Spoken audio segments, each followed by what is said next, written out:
una gent en una manifestació per la llengua que a l'hora d'entrar en un bar demanaven un cortado. I això podríem posar un fotimer d'exemples, que segur que tots n'hem vist, on una persona amb una alta consciència lingüística i bastant lligat amb això, consciència nacional, independentista, podríem veure com no ho fa efectiu perquè ho té prou instaurat, el passar-se al castellà, com un hàbit molt automatitzat. I això és perquè està tan après, que va parar en unes parts del cervell que si no hi pares a pensar, ho continues fent igual. Com moltes coses que fem al dia a dia, a l'hora de cordar-nos les sabates, a l'hora de conduir, a l'hora d'aparcar d'una manera, i moltes coses que fem sense parar-nos i rumiar, sense tenir una deliberació conscient de com ho farem,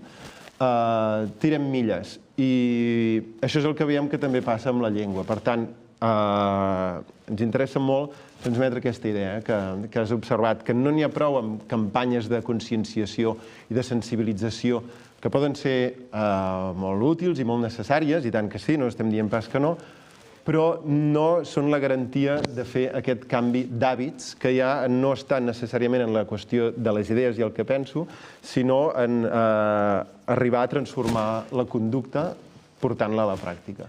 El que necessitem és fer-ho uns dies conscientment, pensar-hi, que en lloc de prendre'm un cafè em prendré tal altra cosa, o que en lloc d'anar aquí passant per aquella cantonada i aniré per aquella altra, uns quants dies ho hauré de fer pensant-hi. Perquè ve d'això, que quan ho has practicat uns quants dies, aquesta nova manera d'esmorzar o nova manera d'anar cap allà, arriba un moment que ja ho passes en aquestes altres regions del cervell on ja ho pots fer sense pensar. I la gent que tenim prou après al mantenir-nos en català, no hem de rumiar si em mantindré en català davant d'aquella persona, sinó que en tot cas rumiaré conscientment per aquí més cop a sobre si amb aquella persona decideixo, en alguna situació excepcional que jo consideri, rumiaré si potser em passo el castellà. Però el que faig de normal és